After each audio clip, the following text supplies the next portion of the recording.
Baby Geniuses 4. Don't fuck around with me. You know how bad I want that movie to exist? Mm-hmm. You know how much?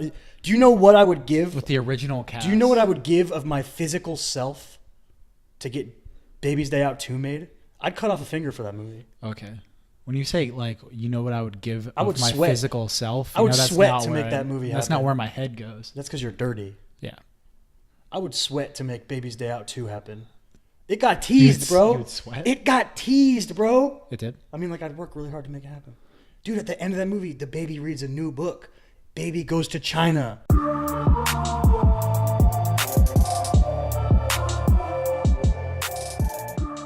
We in. We in. We in. We in. We in. We're in. We in. I'm back. After a while. Ready to go. Where'd you go, dude? I had to go home. Because I don't know. We'll get into it in my shout-outs. All right. That's why I'm dressed weird. Yeah, I was going to ask. We'll get into it in my We'll shout-outs. get into it. We missed a lot while I was gone, though. Uh-huh. You want to do A lot has happened. The world doesn't stand still for people? No. Who would have thunk? Who would have thunk it? You want to talk about the movie world or the sports world? Let's talk about the movie world first. Because I feel like I've seen a lot of movies since you've been gone. Yeah, since I've been gone. I feel like we both... I've been going to the cinema. Nice. Yeah, we both independently saw movies while I was gone. Mm-hmm. What are some you saw? Okay, so I saw something that you've already seen, 8th grade. Written and directed by Bo Burnham. It's available on Amazon Prime right now. That must be like really new on there. Yeah, I mean, I've been scrolling through a lot of the streaming sites just because Kate's here and we've been watching a lot of movies and stuff. I am going to predict that movie gets at least a screenplay nomination at the Oscars. You think it's going to get a screenplay nomination? Original screenplay. I think that's possible. Mm-hmm. I think that's possible. I don't know if the lead girl will get one. I don't know if Bo Burnham will get one for directing, but I think it will get at least one Oscar nomination. I feel like the feat of his direction in that movie is more of an achievement than the screenplay. Okay. I mean, I haven't read the screenplay, but like it seems pretty straightforward. Yeah. And kind of French. It kind of it's not super plotty. Mm-hmm. It's just a lot of situations that normally I don't know when we were talking about this, but I know that recently we were talking about the amount of movies that we like that are just like a day in the life of so and so, like an Inside Llewyn Davis type of movie. Yeah. And this is very much that. It's just inside the life of Kayla. Yeah. Kayla. Yeah. One of the names that is the girl version of my name. Really good. Super relatable. Very good. That lead actress, great. So awkward. But it's kind of out of the realm of the shit that normally gets made, especially with middle schools and high schools, right? Because it's kids that are actually of that age and kids that don't seem like they're actual actors. Well, I think that's something that Bo Burnham was really passionate about, was using actual middle school aged kids in this movie. Because he really, like, the thing that he set out to accomplish with this movie was getting across how shitty it is to be a middle schooler. Yeah. That was his major goal. And I think he nailed it. But there's like a lot of little shit that I was like, that's really cool. I've never seen that in a movie before. Like just small stuff like seeing pimples on her face. Yeah. They purposefully didn't glam it up. Mm-hmm. And she like the girl isn't like a super pretty, like she's an average person. She just looks like an average girl. Average middle school girl. Yeah. Even like the hot boy that she's like attracted to is like a normal looking kid. You know what I mean? He's just a normal, good looking kid. Yeah. They don't like glam him up or anything. I felt like he looked kind of like Ty Sheridan a little bit. Like he'd be Ty Sheridan's younger brother. Not Ty Simpkins. Ty Sheridan. The one from Ready Player One. Real. The one from Ready Player One. I know. Yeah. Really like it. Obviously, Bo Burnham's a like semi-genius. I mean, we love Bo Burnham. Well, I mean, he's our age or a year younger. Something like that. He's close to our age. Yeah. Which freaks me out. Mm-hmm. Strange. Well, I mean, he got YouTube famous like when he was 16. In the early days of YouTube. Yeah. It was while we were in high school. Yeah. Bo Burnham. Oh no, he's 3 years old. Well, he's 3 years older than me. So he's 2 years older than you. Okay. I mean, kind of. He was born in 1990. Anyways, I saw that. I saw a movie called Love. That's love. That's love. Written and directed. Not the Netflix TV show Love. No. Starring Britta. With Gillian Jacobs, right? Or Jillian Jacobs. I think it's Gillian. It's spelled with a G. Is it GIF or GIF? Yeah, true. I don't know. But I saw Love by Gaspar Noé, who is the foreign? director. Yes, it's a foreign film, but it's predominantly in English, but it's set in France. France? And the guy that directed it, Gaspar Noé, makes French films, and I'm not completely sure if he is French, but a majority of his movies are in French. With that name. But he has written and directed movies like Irreversible and Enter the Void. Those were like his two masterpieces that like a lot of people like have gained positive reviews from guys like even like Martin Scorsese said that like Enter the Void is like nothing that he's ever seen before. Very cool. He's someone that makes really violent and really sexual films. Okay. Is Love that? Yeah. Both of those predominantly things? sexual. Well, I mean, predominantly it's called Love, sexual. so it makes sense. Yeah, a lot of fucking, whole lot of fucking in the movie. Stroking. And it's super intimate love, like, and it's super meta too because the main character is a filmmaker and he's constantly talking about how he wants to see like intimate sex scenes in cinema and how that like if there's not while enough he's in of a that movie with film. intimate sex scenes. Yeah. Ooh. Yeah. There's a lot of that. Very French. When you see something that is meta, is it inherently good or bad to you? Or does it just depend on execution? It depends on execution. I feel like I have this weird, like when you say that to me, when you're like, oh, it's meta, it's this inside this, I just kind of go, oh, great. I have this weird reaction to it. Whereas if I experienced it naturally, it wouldn't affect me that way. It's weird. It's a weird reaction to have. It just almost feels like pretentious when you describe it. You know what I mean? If I just watch, oh well, it's meta, so obviously it's good. Exactly. Yeah. Yeah. And that's never what I mean when I say something is meta. When I say something that is meta, I mean it's just the same thing as definition saying. of meta. Well, it's the same thing as saying like, oh, it's a movie about an 8th grade girl. Yeah. You know, it's the same thing. Yeah. I'm just saying that that's what it is. There are plenty of examples of things that are meta that are bad. Yeah. Like a majority of student films are meta as fuck. Because I feel like that was a trend recently. To make stuff like being meta made you good. Well, let's explain what meta is, right? There's probably a lot of people. I don't want to. Okay, so when I explain that something is meta, it's usually self-referential. It's and aware of itself. So, it's like if we made a podcast about podcasting. Yeah, that's fairly meta. So stupid. No, but like anytime that some examples of meta product are Rick and Morty. That's very meta. Parts of Community. Parts of Community. Just Dan Harmon in general. Yeah, Dan Harmon just tends to make really meta things. But in this movie, movie, is meta short for something? I don't think so. Just wondering. I don't think so. But yeah, there's just things that are self-referential and like Brooklyn Nine-Nine does it a lot, actually. Yeah. No. Good movie though. Love by Gaspar Noé. I recommend it. I think it's been on Netflix for a while. Okay. Dope. I feel like I've seen something else recently. I'm not sure if we should do a spoiler episode on this or not. What? Glass. I don't know if I want to see it.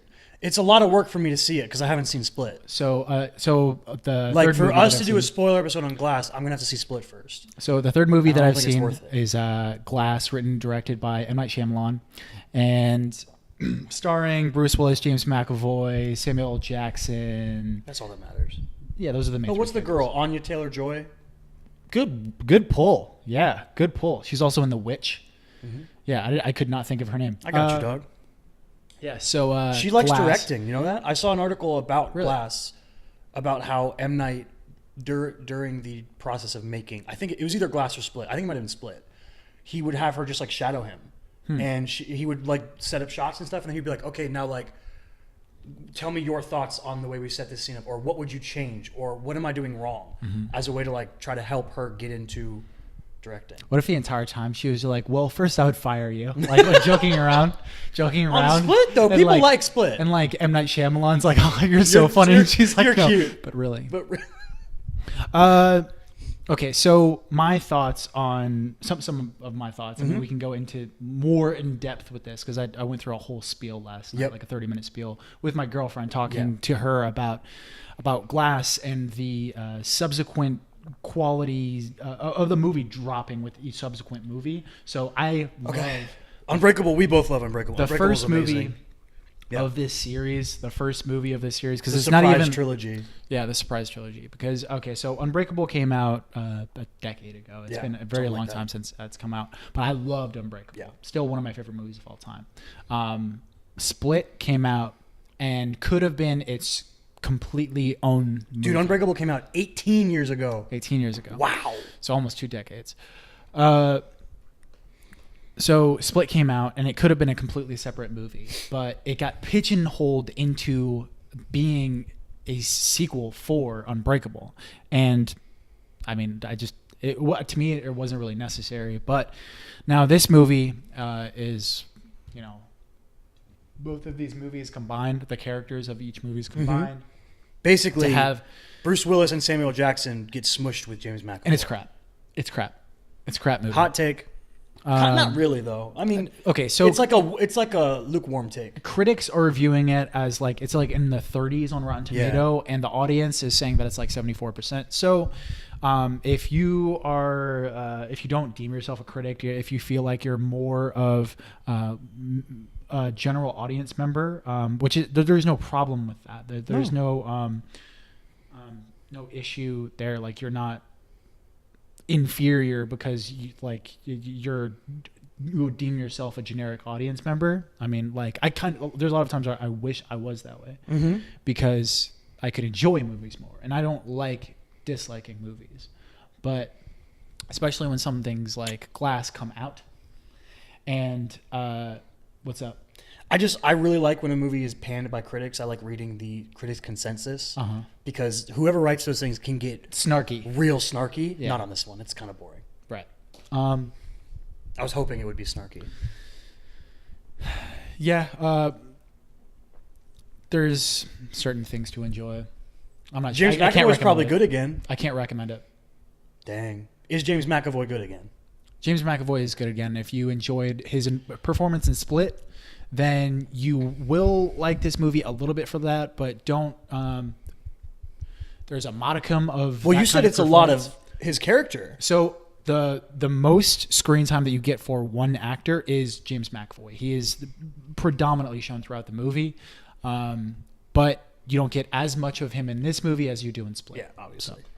So. What's up with Bruce Willis? Why is that? What's the last good movie Bruce Willis was in? The last good movie that Bruce Willis was in? Was it Looper? Yeah.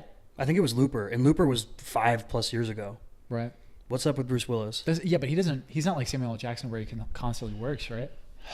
I don't know. I can find out. He doesn't make that much. I feel like he makes at least one movie a year. Looper is my go-to. Amazing. Like, Looper's incredible. But Looper's my go-to like bar for like how pissed off I can get for the IMDb users, because like Looper is a 7.4 on IMDb. That's too low. And Glass is a 7.3. Dude, he was in, which is most likely going to drop. He was in 4 movies last year. Bruce Willis. He was also in Red. A lot of people liked Red. There's also Red 2, though, and nobody liked that. Nobody liked Red 2? Acts of Violence, Airstrike, Reprisal, Death Wish, First Kill, Once Upon a Time in Venice, Split, post-credit scene, Marauders, Precious Cargo, Vice, but not the Vice that came out this year, Rock the Casbah, Extraction, The Prince, Sin City, A Dame to Kill For, G.I. Joe Retaliation, A Good Day to Die Hard, Red 2, Expendables 2, Lay the Favorite, The Cold Light of Day, Fire with Fire, all since Looper. Looper was made in 2012. He likes action movies. And not a lot of them are good. That's true. It happens. That's true. But they probably offered him a shit ton of money. That's also true. Well, his rate is probably just stupid high. Yeah. Just because he's Bruce Willis. He's like, I was in Die Hard. Pay me. Okay. We'll do that. Yeah. Any other stuff you watched while I was gone? Nope. I watched some stuff too. Mostly on planes. I think all on planes. I watched. The plane is like the greatest place to watch a movie. It's really good. I don't want to. I don't want to watch something. I could have watched Hereditary today. Didn't want to watch Hereditary on a plane. Why? Just doesn't seem like the environment to watch Hereditary in. Not scary enough? Partially. Yeah. Also, though, like, if I do get really spooked, I don't want to freak out the people around me. Joke's on you, dude. Hereditary takes entirely on a plane. Darn. Mm-hmm. Shucks. No, so instead of watching Hereditary, I watched Bad Times at the El Royale, which I can highly recommend. I really enjoyed it. From the creators of Cabin in the Woods. Yes, Drew Goddard. Written and directed by Drew Goddard, which he just, I guess Chris Hemsworth is his boy. Because of Cabin in the Woods? Yeah, that's 2 movies. I mean, yeah. Pretty big cast. Chris Hemsworth, Jeff Bridges, Dakota, what's-her-face, not Fanning. Johnson. 50 Shades girl. Yeah. I honestly don't really like her that much. No? No. I've never seen anything where I was like, she's really good. Isn't she in Twilight? No idea. No, that was 50 Shades of Grey. Which began as Twilight fan fiction. Yeah. So, I mean, the dots are connected. Mm-hmm. But yeah, I really like Bad Times. It's really interesting. I like the premise of it a lot. It's a lot of fun. Chris Hemsworth is really fun in it. I really like Jeff Bridges in it too. So I asked you earlier when you told me that you saw this movie. I asked if it was funny.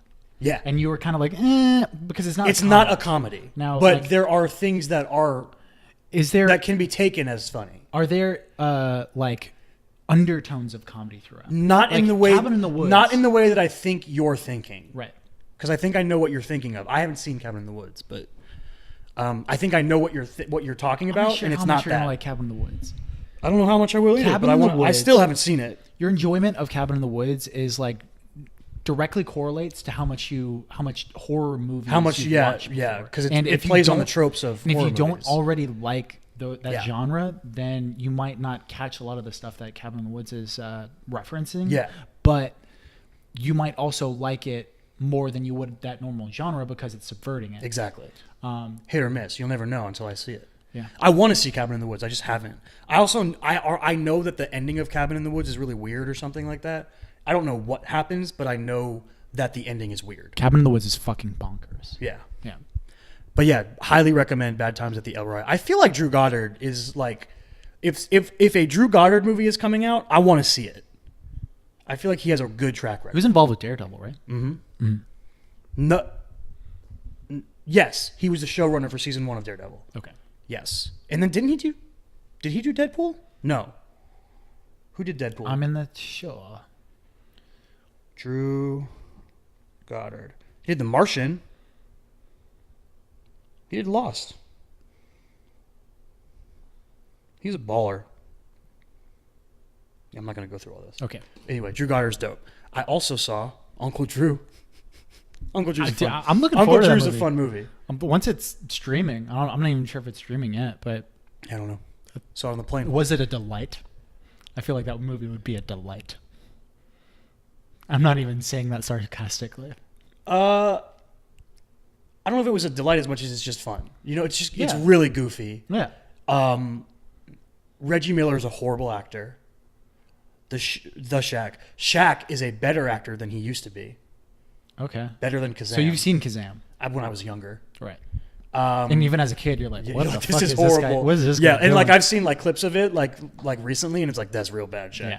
Yeah. Kyrie Irving is a way better actor than you expect. Who? Kyrie. Kyrie. Uncle Drew. For some reason, I thought you said Kyler Murray. No, we'll talk about him later. And I was like, "Damn, triple threat." We'll talk about him later. Yeah, Kyrie's a much better actor than I expected. David Robinson I think it's David Robinson, sells out. He plays a preacher. He's over the top. Hold on. David Robinson or Nate Robinson? Nate Robinson's definitely in it. He doesn't have very many lines. David Robinson from the Spurs. Part of the Twin Towers. Hold on. Played with Tim Duncan. I can't get this wrong. Also was in the Navy. Is that why they called him the Admiral? Yeah. That's cool. Although he was never actually an admiral.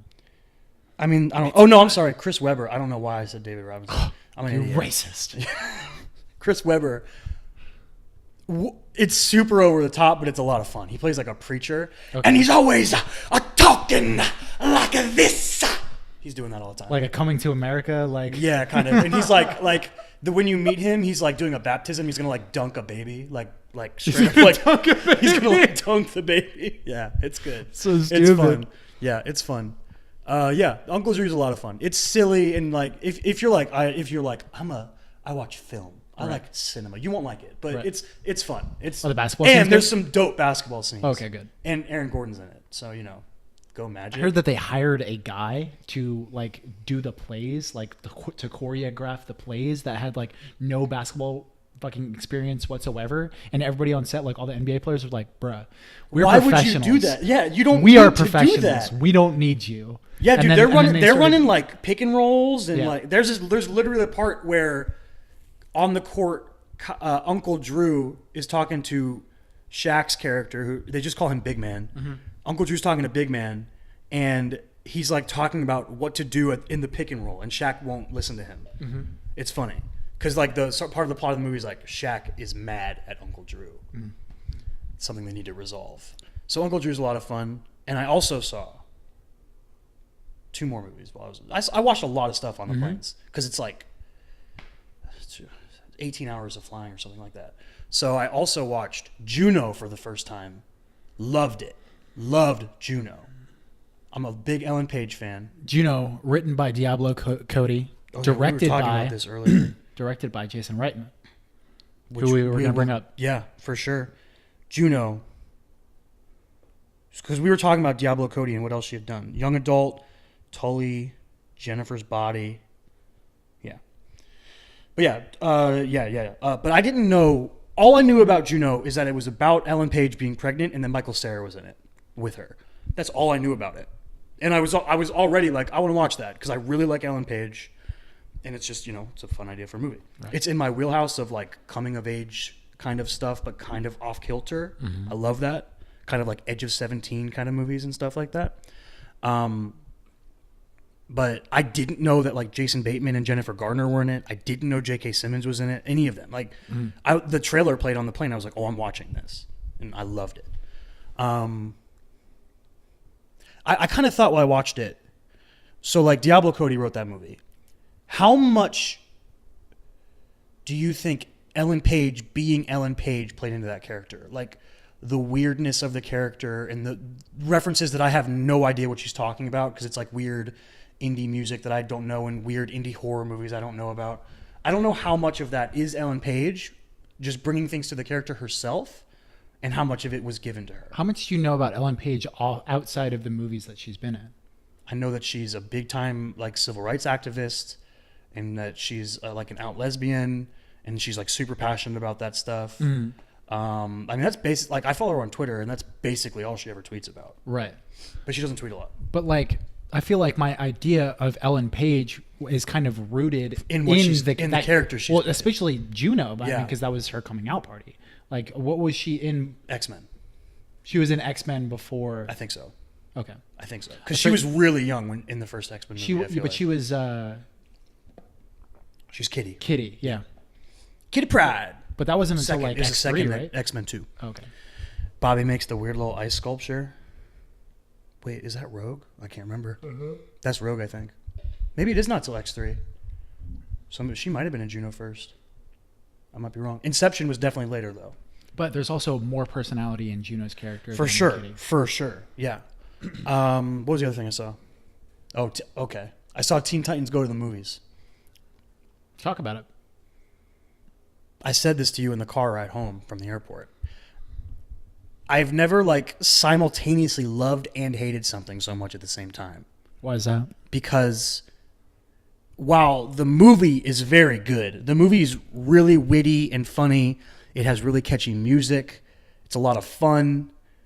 It's silly. But at the same time, it's not what I want it to be. It's not the original Teen Titans show. And then they punch you in the gut with their post-credits scene when they show them in the original animation style in this weird, like, maybe they're saying they're trying to reboot the original show. It's weird. Mm-hmm. And I literally, like, felt emotions at that. Like, the post-credit scene played and I was like, oh my God, I love them so much. Oh my God. He's like, we think we found a way home. And I was like, come home. And it, like, I really enjoyed the movie. I had a ton of fun watching it, even though it's super obviously a movie for kids with it's like SpongeBob. It's like for kids with stuff adults will enjoy. So the plot, it's like super obvious what's happening. You know what I mean? Also, have you ever seen original Teen Titans? I've seen a few episodes, but I'm not into it as much. Do you know how Ron Perlman voiced Slade, the main villain, in early seasons of Teen Titans? I didn't know that for sure. He's fucking amazing. Okay. He's so good. It's such a cool storyline. And Ron Perlman is so good in that role. They bring Slade back in this movie, and it's not Ron Perlman, and it made me irrationally angry. So angry. And he was like stupid. He was like an idiot. He was like, I'll defeat you with my powers of... Are they all different voices? No, all the main cast is all the same. Really? Yeah. Oh. Yeah, main cast is the exact same. That dude, Kari Payton, voices Cyborg in that show and Aqualad in Young Justice. That dude kills it. And also, in the new season of Young Justice, voices Black Lightning as well. I can't tell if that's racist to just give him every black superhero. There's got to be more actors, right? More black voice. You don't even need a black voice actor. Is he black? Yes. Yeah, he is. Okay. Yes. He's in Walking Dead now. He has a tiger. I don't watch Walking Dead, but I know that. He has a tiger? Yeah, his character's name is Ezekiel, I think. And he wears like... He's bald in real life, but he wears like gray dreadlock wig. And he has a pet tiger. But I don't know anything about Walking Dead. So I can't speak to it past that. But Teen Titans, it's a fun movie. Teen Titans Go to the Movies. It's a fun movie. It made me miss the old show, and it made me mad that when they rebooted it, that they changed it so much. That they made it dumber. But yeah, that's all the stuff I saw. You want to talk about trailers? Yeah, there's a lot of stuff coming out that hit the wavelengths. Yeah, what do you want to talk about first? The hypest thing. Spider-Man. I was about to say there's a debate between two of them. Spider-Man and Game of Thrones. The thing to be most hyped for. I think a majority of people would say Game of Thrones. I'm riding so high on Game of Thrones because we just rewatched it. Right. And while I was home, I got my parents to start watching it, so I watched like the first... So they've never seen it before? They tried to watch it once, and they couldn't keep up. Which I feel like I mentioned this to you before, and you kind of offhanded it. You were like, no, I told you that I think I can understand why people couldn't get into Game of Thrones because it's hard to follow. And you were like, no, if you're paying attention, it's easy. I don't think that's necessarily true. Because the way that that Game of Thrones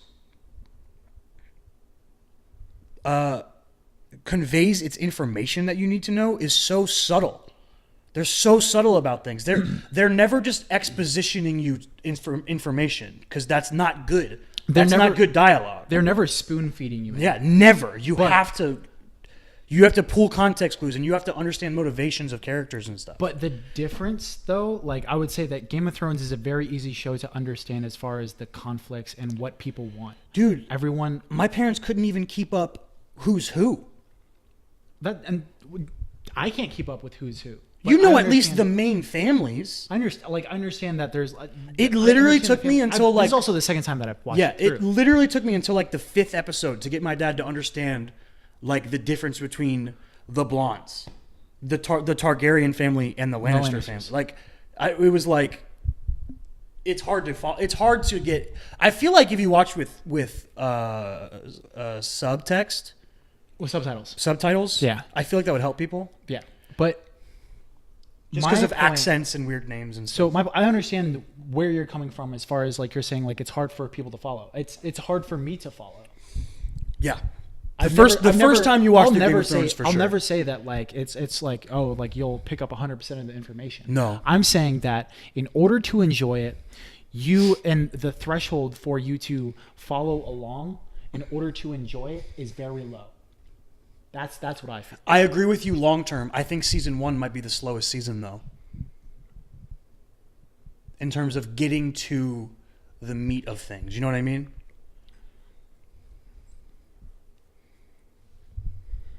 Yeah. There's basically like one splash event per episode in season 1. Whereas by the time we got to season 6, every episode is nothing but splash events. Yeah. But anyway, we're riding high on the Game of Thrones kick right now. Okay, and so we'll go right to Game of Thrones because so the trailer for season 8, is that what it is? Final season of Game of Thrones came out. I think it's season 8. And it's a very much a teaser trailer. Like, just, dude, I want to talk about that. I have so much respect for them for not making a real trailer. That scene, that's not going to be in the show. That's not part of the show. Yeah. It's just a cool thing. Yeah. Like, I saw some people online that were like, "Oh man, who made those statues? Where's Bran?" I'm like, you realize this isn't part of the story. It's just symbolic and cool. Yeah. And for those of you that haven't seen it but are Game of Thrones fans, it's basically it's just Jon, a lot of Sansa, visuals. And Arya walking through the crypts of Winterfell. And that they do a typical Game of Thrones trailer thing where they just use monologues from previous seasons in their trailer. Yeah, but it's basically just them in the It's the crypts of Winterfell. The crypts of Winterfell. Okay, and they're each looking at statues of themselves. They find They walk past statues of Lyanna Stark and Ed Stark, Catelyn Stark, and there's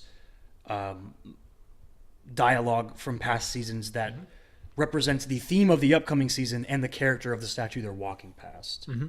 And there's also the feather that comes out of Lyanna's hand, which I don't know if you caught that, because they focus on that feather. Robert puts that in the very first episode. Robert puts that in the statue's hand, because I just watched it. Okay. Robert puts that feather in the hand of the statue because he was in love with Lyanna. So it's just kind of like callback to the very beginning of the show. And do we know what the feather is? It's just a feather. It's just a feather? I think so. Okay. I don't know if it's symbol. I mean, it might be symbolic of something, but I don't know. And then they get to the end of the crypt and they run into statues of themselves. And they're like, what? And they turn around and winter's coming. It's coldness is coming. Yeah. It's cool.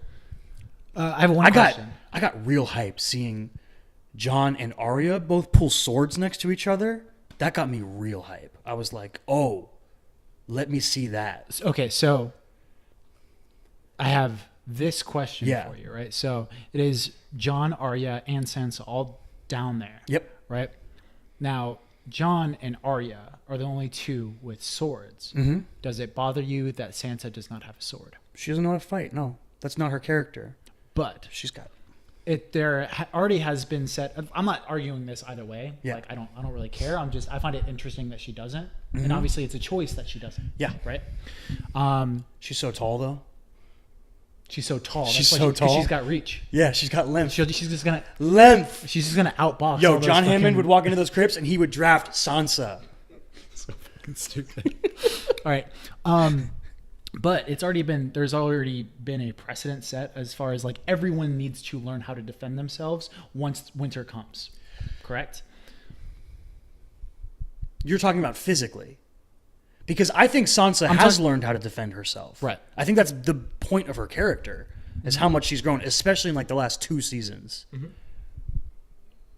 Is how much she's grown up. I'm talking about specifically learning how to handle a sword and kill in order to because like Sam kill didn't. upcoming... Sam killed a White Walker, but he stabbed it in the back. He didn't learn how to fight. No. I'm saying okay. Okay, sorry, spoilers for Game of Thrones. We're not really. I didn't mean to spoil anything. Sorry. Yeah. All right. So there was like an argument or like a meeting of all of the houses in the north. Yeah. Right. And that little girl, what's her name? Fucking Anna Marie, Mariana. No, she's Lyanna. She's named after their aunt. Huh? Lyanna Mormont. Oh yeah, Lyanna Mormont. Okay. So Jorah's niece or something? yeah, so she was like, I'm not going to stand idly by while Yeah. I see all of these other And they men made fight the for decision me. to train everyone to fight. Exactly. Yes. Right? So like, wouldn't Sansa Here's the be thing. training to fight? Maybe, but she's also the boss bitch. So she doesn't have to do everything that everybody else has to do if she doesn't want to. And she can also box. So That's whatever. true. She's got lymph. We can move on from Game of Thrones. Well, what's your hype level? I need For Game of Thrones? I mean, it's probably the most out of anything that's going to be coming out. In 2019, can you think of anything, film or movies, that you're more excited for than Game of Thrones? Not off the top of my head. I don't think I can either. And Avengers Infinity War Part 2 is coming. Or Avengers Endgame is coming out. And Spider-Man Far From Home is coming out. Like, and I still think that I'm most excited for Game of Thrones. Is Alex Garland coming out with anything in 2019? Dude, he's directing the entire last season of Game of Thrones. I didn't tell you that? Oh my god, dude!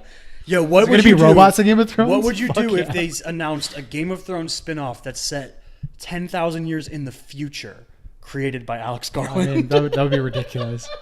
That'd be so fucking so stupid. stupid. Okay, speaking of hypeness, Spider-Man is the other thing we're talking about. Yep. Spider-Man Far From Home trailer came out. Mm-hmm. Thoughts, ideas, theories? What was your reaction to it? I'm excited. I really liked Homecoming. I love Tom Holland. I find it so bizarre that Jake Gyllenhaal is playing. Was it Yo, Mysterio? can I give you a... okay, let me throw you my first reaction I had when I saw this. Yes, it's Mysterio. And they did the fishbowl. Bless up. Bless up. What do you mean by the fishbowl? His helmet. Fishbowl helmet. Mm-hmm. Mysterio is stupid looking. He is silly. Mm-hmm. And they embraced it. They gave him the fishbowl helmet. Yes. Hell yes. Anyway. My first reaction when I saw the trailer, I was like, it's super obvious, because I know what Mysterio's powers are, that none of those monsters are real. Mysterio is creating those monsters and fighting them to make himself look like a hero. Oh, That is what I think this movie is. I don't know shit about. That's Mysterio. what I think this movie is going to be about. Mysterio is a mystery to me. Yeah, good one. That's what I was like, yeah, that's what this is going to be. Like, that's not Sandman and that's not Hydro Man. That's Mysterio illusions. I saw this theory on the internet and I was like, yo, that would be crazy. Somebody was like, yo, I feel like Jake Gyllenhaal is too hot to be Mysterio. They didn't really say that. They implied it. And anyway, their thing was they think that they are, not only are the monsters projections, but Jake Gyllenhaal is a projection as well. And he's not even the real Mysterio. Oh. And I was like, oh no, we're going to get Iron Man 3'd. If that's real. I don't want that to be real. I'm cool with just Jake Gyllenhaal being Mysterio. Because something that Marvel has done a great job of, especially going back to Homecoming, is taking the source material and saying, here's what we're using, we respect it, but we're twisting it. It's ours. We're doing our own thing with it. And I think that this movie, Spider-Man Far From Home, is that in a nutshell. It's like, oh, you love your friendly neighborhood Spider-Man? You're like our friend Paul, and you don't even think Spider-Man should be an Avenger? Paul's a freak. You're like, Spider-Man should never leave New York? Spider-Man should only wear the classic suit? Nah, dog. We're going off the rails. We're going to Europe. This is like the weirdest Spider-Man shit you can imagine. I'm into it. But it also hasn't been without criticism, too, the twisting of these source No, there's material, always going to be people... especially within Homecoming. There's always going to be people that don't like it, that are traditionalists and don't want to see the things they love changed. Now, But my argument is the universe, the version of which you love the character Peter Parker, exists in that format. It already exists in. No one wants to make, like, Watchmen is a very close recreation of the comic Visually, Watchmen yes. visually. That's the closest thing I can think of as a direct adapt. No one wants to directly recreate something from page to screen. That's not fun. It's not creatively engaging. It isn't challenging. It's just not conducive to creativeness. You want to take something that you are inspired by and like and enjoy and put your own twist on it. And that's what the MCU is. It is basically Kevin Feige saying the Marvel Universe is really cool, but it's scattered and it's confusing and it's weird. I'm going to just try to tighten it up and modernize it. And the difference between Watchmen specifically and something like Spider-Man is it's like there's always been those different iterations of Spider-Man, even within its own source medium, you could say. Well, because every writer has a different take. Well, yeah, within comic books. Yeah. Because it's not like one person sat down, wrote Spider-Man, and the only thing that's ever existed from Spider-Man is coming from Stan Lee's Alan Spider-Man is different than going all the way to 5 years ago when Dan Slott was writing Spider-Man. Every writer is going to have their own take on it. Mm-hmm. And some are going to be good, and some are going to be bad. Some are going to make his parents spies for some reason, which I think is stupid. Some people might like that. Whoever made Amazing Spider-Man 1 and 2 liked that. They shouldn't have, but they did. That's just my opinion. Man. But yeah. Did they go into that in 2? Yeah. There's also a deleted scene. You've never seen everything right now. I've never seen the deleted scene from Spider-Man 1. The Amazing Spider-Man. Dude, there's a deleted scene, post-credit scene, where he's at it's either Uncle Ben or spoilers for Amazing Spider-Man. Yo, you're spoiling fucking everything. I don't care. It's either, if you haven't seen Amazing Spider-Man by now, get out. It's been long enough. It's past the stage of spoilerificness. When did it come out? 2010? Maybe. If it's more than 5 years old, I don't care. If you spoil something more than 5 years old to me, I'll be mad, but I'll forgive you. I don't know about that. Yep. Especially if it's I don't agree with that. That is not. Especially if it's like a pop culture. That is not TCAKS approved. Okay, fine. It's Kyle approved. Solely, yeah. It's Kyle approved. Solely the opinions of Kyle. Okay, fine. I'll put it. It's everyone knows Uncle Ben dies. Who cares? It's either Uncle Ben's grave or the other person who dies in the movie's grave. He's at mourning, and I'm going to spoil the scene because he doesn't. It's cut from the movie. His dad shows up. His dad just walks up behind him. And is like, oh, hey, Peter. And it's super weird. I was like, this is stupid. That's one of my least favorite things. One of my least favorite, I don't know if it's a trope or a crutch or just a storytelling device. When you establish to me that a character is an orphan an orphan is basically how they usually do it. And then you go, oh man, I've made 3 seasons of my TV show and I'm running out of ideas, or I've written 2 books and I'm running out of ideas, or I need to change things up, or for whatever reason. And you go, I'm going to bring back their parents. I'm out. If you made Harry Potter's parents alive for some reason, I was just about to bring up Harry Potter. I would go nuts. I was about like, yeah, it's like the most famous orphan character you can think of, besides maybe like Orphan Annie, because it's in her name. I was going to be like, so you don't support the Mirror of Erised? Okay, moving on to the next trailer. No, the Mirror of Erised is cool. They're not alive. I agree. That was the joke. Okay, sorry, got slightly triggered. There's no basis in logic. I got slightly triggered. That's why it's a joke. Okay, but yeah, I'm super excited for Spider-Man. Okay, next trailer. Follow dots. So we went from hypeness to hypeness. Do you want to go like Jake Gyllenhaal to Jake Gyllenhaal? Yeah. Okay. You just watched the Velvet Buzzsaw trailer. Velvet Buzzsaw. I'm gonna Buzzsaw. Velvet Buzzsaw. What's a buzzsaw? Velvet Buzz. Is that the name of the episode? Velvet Buzzsaw? Velvet Buttsaw? Velvet Buttsaw. Okay, so this movie is written and directed by Dan Gilroy, the writer and director of Nightcrawler, starring Jake Gyllenhaal. Right. Which is a dope-ass movie. Yeah, which we both like. Nightcrawler is awesome. Mm-hmm. Jake Gyllenhaal is amazing in it. I think it's one of the best written movies that I've seen in a while. Didn't it win screenplay that year? I know it was definitely nominated. It was at least nominated. Yeah. But it's every time I talk about Nightcrawler, I'm like, if David Fincher directed that instead of Gone Girl that year, I think it would have been up for a Best Picture. Yeah. I fucking love that movie. Yeah. But I think that there are all of its flaws come direction? to me from the direction. Interesting. There's a lot of moments in that movie to me that felt a little bit plastic and a little bit like the tones weren't matching up. You know where the flaws don't come in? Jake Gyllenhaal's performance. True. He's amazing. Wasn't he always also I think he was nominated? I think so. I don't know. Anyway, so I have Velvet. There's like a pillar of people that it's like I'll see anything that they're in. Mm-hmm. And we've talked about how like Sam Rockwell is on that list, and there's some other people. Jake Gyllenhaal's on that list for me. I'll see any movie Jake Gyllenhaal's in. I love Jake Gyllenhaal. He also isn't in a lot of bad. No, he's very good at picking his films. Mm-hmm. Okay, so the beginning of the trailer. It tricks you. Kind of.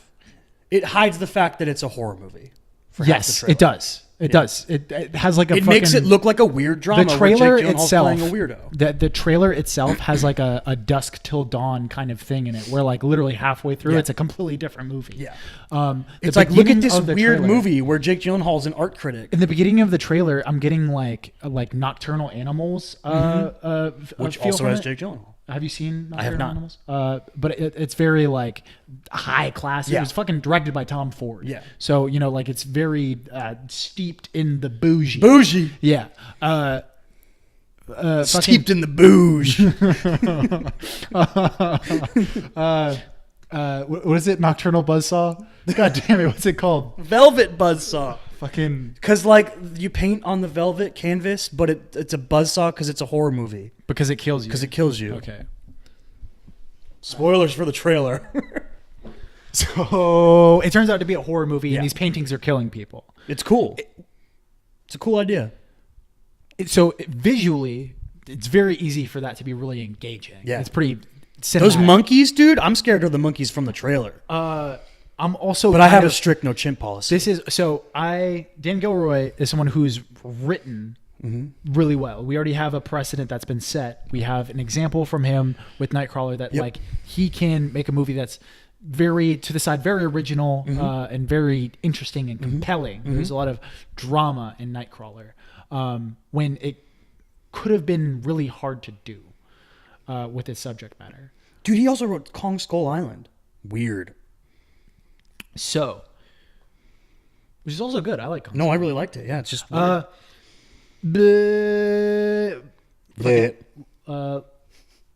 Lavender Chainsky. What is it called? Velvet Buzzsaw. Okay. All right. Lavender Chainsky? That sounds like a Harry Potter character. Chainsky Lavender? Hufflepuff!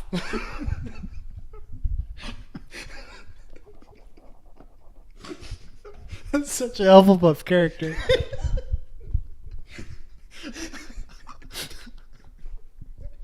With me, it's me, Lavender Chainsky. I'm a Hufflepuff. I broke him. Okay. So all right. So. Oh god. Fucking.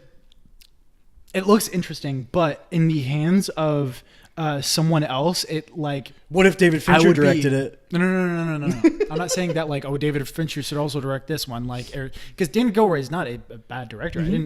I still really like. Yeah.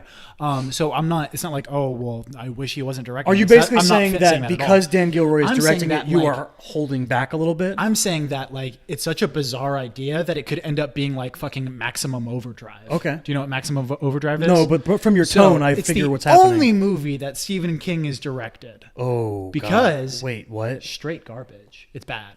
But he also obviously he wrote it. I'm just going to throw this out there. Just because you're good at writing novels doesn't mean you can direct a movie. True. Those are different skills. True. But it's basically, I think it's like literally everything that's like electronic or mechanical gets a life of its own and tries to kill people. So it's Transformers, the horror movie? Yeah, I guess. I've never actually seen it, but I know that it's bad. Okay. But yeah, that's what I I'm want to kinda talking see about. Velvet Buzzsaw. It's a bizarre high concept idea that could potentially be bad. Good cast. John Malkovich, Toni Collette, Jake Gyllenhaal. Good cast. Yeah. I want to see it. Like, I'm interested in the movie from the trailer. Would you say that trailer gave too much away? Do you think that they should have had a trailer like where you don't know that it's a horror movie? I'm fine with the trailer. I just saw people that were like, "Oh, now I know everything that happens," and I was like, "No, you don't. No, you don't." Yeah, because there's a lot of it's such a bizarre idea. You have to include the fact that paintings are. That's what I'm people, saying. right? If you just watched the trailer that was just the first half, this weird bougie movie, I would have been interested. Literally from the first line, I was like, "Oh, I'm in." When Jake Gyllenhaal is like says some weird line about critique being exhausting, but he's like he's acting his ass off. I was like, okay, I'll watch this. I was like, this is like a weird bougie movie, and Jake Gyllenhaal is going to be really good in it. But if it was just that trailer of that movie, like a weird art critic's life, would you have been interested? 1.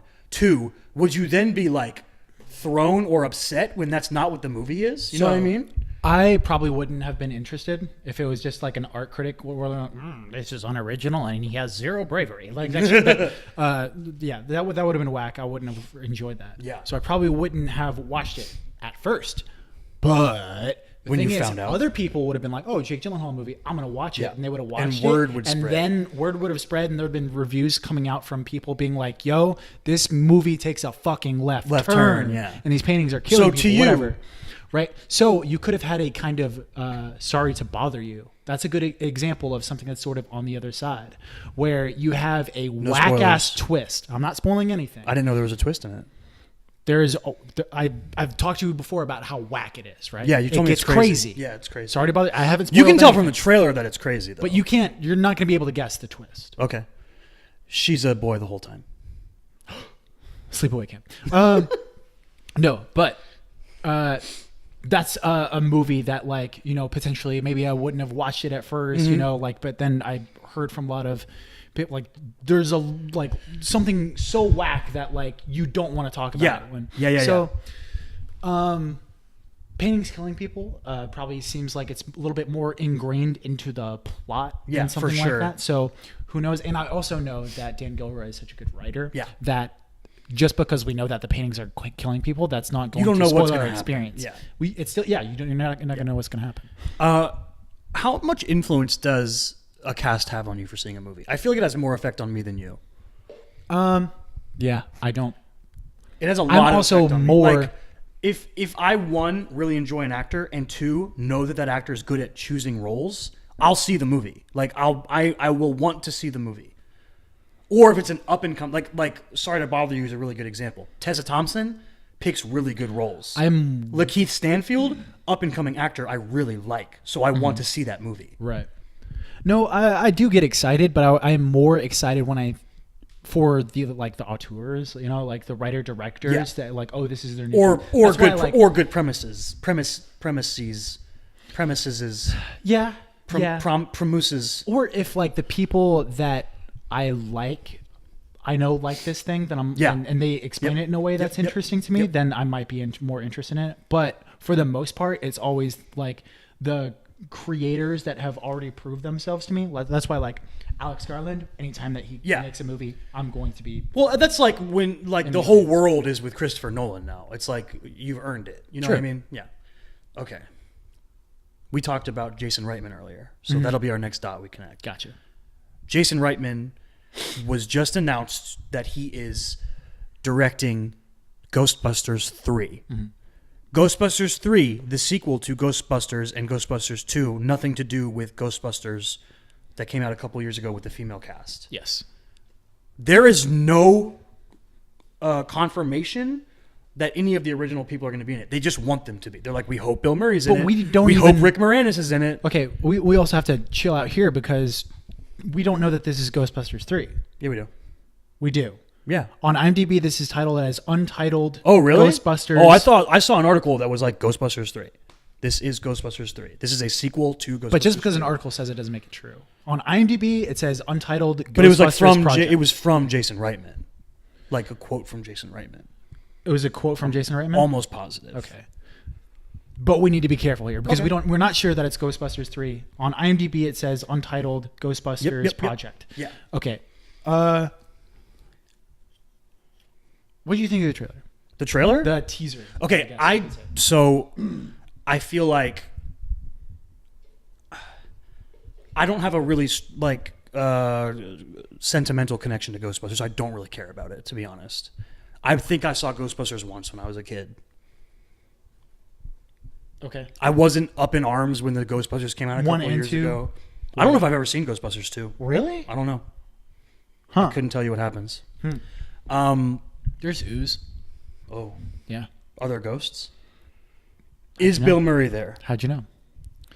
But like our friend, we have some friends that really love Ghostbusters. I've seen Ghostbusters 1 and 2 dozens of times.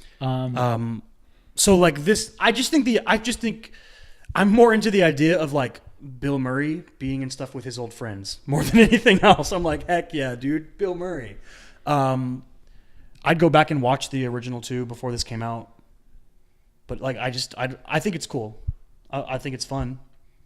I don't know. It just seems kind of like member berries. It could be. It could be member berries. And we also we don't know anything about it. Like literally. What are you talking about, dude? The car's in it. The teaser is, like an establishing shot of a barn, like an old barn, yep. And some like you start hearing some like that ambiance music, yep. That you have from Ghostbusters, and it's like a slow zoom into the barn, and like there's like this flapping tarp, and it unveils the bustmobile. Yeah, I don't know what it's called. The ghost car. I like the fact that Ivan Reitman is a part of it because his dad was the one that directed. Jason Reitman. His dad, Ivan, directed Ghostbusters. That's what I meant. Yeah, and Ghostbusters 2. Yes. I don't really have anything else to say about it. I still haven't seen the female cast Ghostbusters. Like, what makes Ghostbusters the sword that people want to die on? Why are so many people so angry about Ghostbusters 2016 or whatever year that was, mm-hmm. and so excited about the empty box that is this? Mm-hmm. You literally know nothing about this movie. Mm-hmm. You know who's directing it, and that there's a car in it. I think why is Ghostbusters so beloved? Why is it so beloved? Yeah, because it was just crazy fun. Why is Back to the Future beloved? It's like okay. That's interesting. Because I'm not saying that they're the same movie whatsoever, but they are beloved in the same ways. Okay. They are just wholly original movies that were super fun. I feel like it's an 80s thing, right? A lot of movies in the 80s were like they were really fun, original ideas. Yeah. Yeah, and I think one of the things at least that separates this is the fact that Ivan Reitman is involved with this one. His son, yeah. Right, I mean, you could ask the same question about the remaking of An American Werewolf in London with Max Landis. I've never seen American Werewolf in London, so I don't. It's good. Yeah, it's good. Cool. It has the sentiment that a lot of werewolf movies lack. Ooh, I like that. That sounds fun. Mm-hmm. Does it have the tomfoolery of Teen Wolf? No. Because Teen Wolf's a fun movie. Significantly less tomfoolery. Okay. I think there's one more movie on this list here? Let me look. One more movie, one more TV show. But I don't know if you've seen it. Have you seen any John Wick movie? Yeah, I've seen one. You haven't seen John Wick 2 yet? I have not seen 2. Okay. John Wick is fucking awesome. Okay. You have seen 2. I've seen both of them, yeah. I love the John Wick movies. Mm-hmm. The John Wick 3 trailer came out. John Wick 3 Parabellum. Which that means after a Civil War or before a Civil War? It's something to do with the Civil War, yeah. Because like when Lady Antebellum came out, I remember someone saying that to me. Anti means after, right? Oh no, I'm really dumb. No, we're both stupid. Parabellum means a type of semi-automatic pistol or machine gun. Makes sense. We're done. John Wick 1's dope. We're stupid. Your John Wick 1 is so dope. John Wick 2, doper. So you like 2 more than you like 1? Okay, here's my thing about John Wick. John Wick is one of the best pure action franchises films of recent history in terms of the action. Mm-hmm. The action in the John Wick films is off the charts good. And you can tell how much work they put into it through stunt coordination, through directing, through Keanu Reeves's dedication to it. Have you seen that dude run gun courses in real life? Mm-hmm. Yeah. That dude is obsessed with being great at this. Mm-hmm. It's so cool. That you can feel that come through in these movies. And on top of that, I don't know what it is about Keanu Reeves where he is able to make you really buy into such blandness. You know what I mean? He has so much depth to his flatness. It's hard to explain.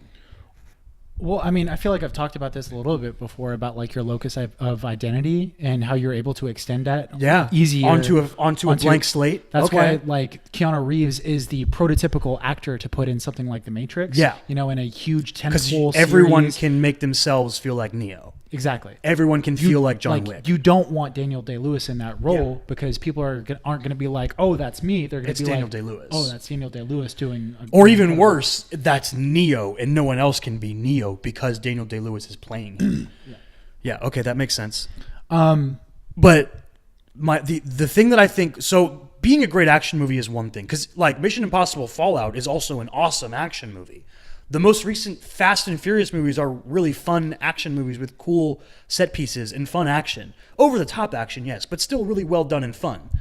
The thing that makes John Wick greater than, to me, is the world building. The subtle world building of John Wick is so cool. It does the Game of Thrones thing. They don't spoon feed you the information. They don't explain why things are done the way they are. They just happen in the way that a great fantasy novel is written, in the way that a great sci-fi novel is written.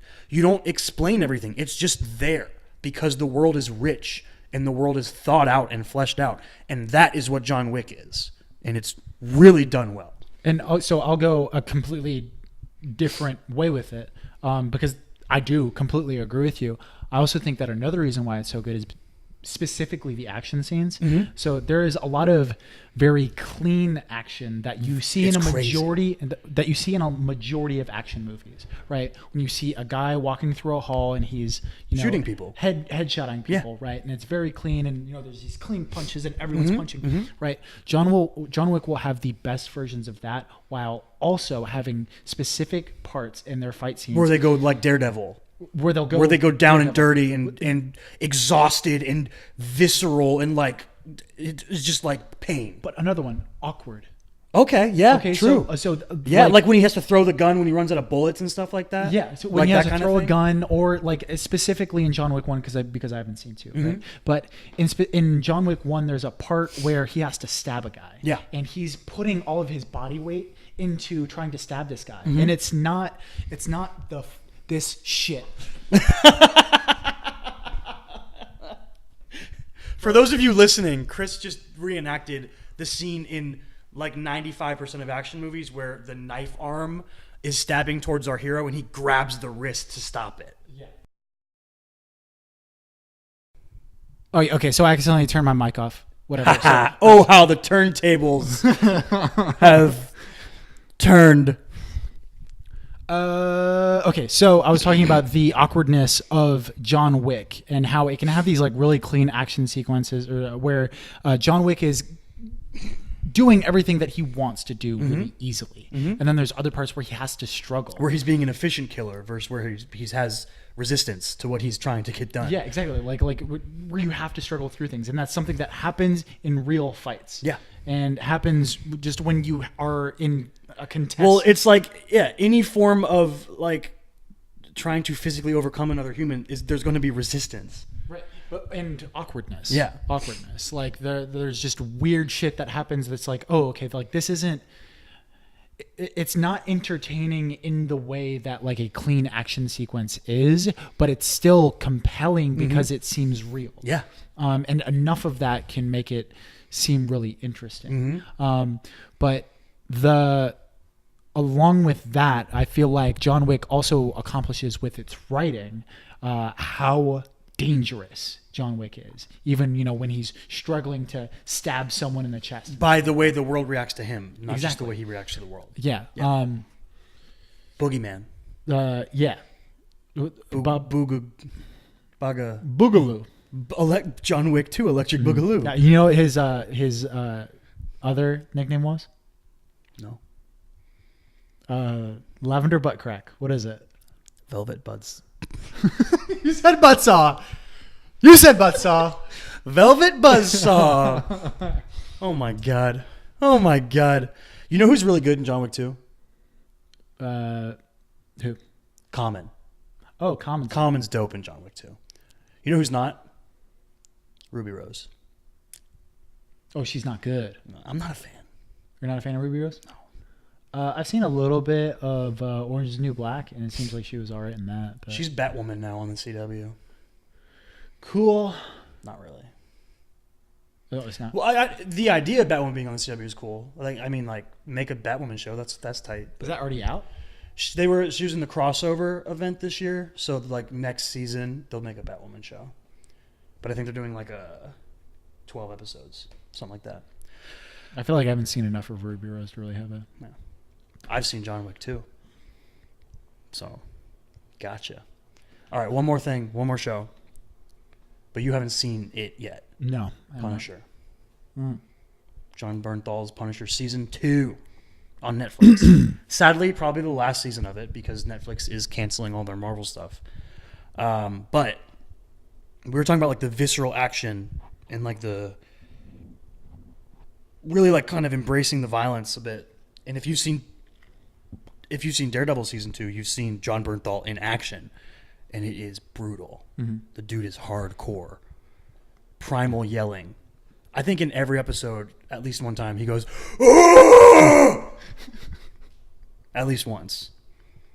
I had someone come up to me while I was still on the ship, and they were like, "Oh, I saw a really cool Punisher scene." And they said it was from the Punisher. I guess it was like a short film, but it was like, a bunch of guys were wearing white, and it was like in a prison, and it was super violent. And they were like, it was so violent, and I was like, dude, that's Daredevil. Yeah. Like, fucking watch that shit. Dude. And he was like, wait, that's the Netflix? Yeah, dude. And I was like, yeah, dude, watch it. Watch that shit. Actually, talking about Punisher makes me remember. I think it was last week, maybe. I haven't been here for so long. We haven't done an episode in so long. I can't keep track of time. I saw a comment from the creator of Punisher talking about how mad he gets when he sees police officers or military members use the Punisher logo, like on their cars or put them on like their stuff, and right. how against what the point of Punisher is. How Punisher represents like the flaws of the system, and Punisher isn't a good guy. That's not the point of Punisher. Yeah. Punisher is like what happens when everything goes wrong. And Punisher is like the prime example of an anti-hero, right? Yeah.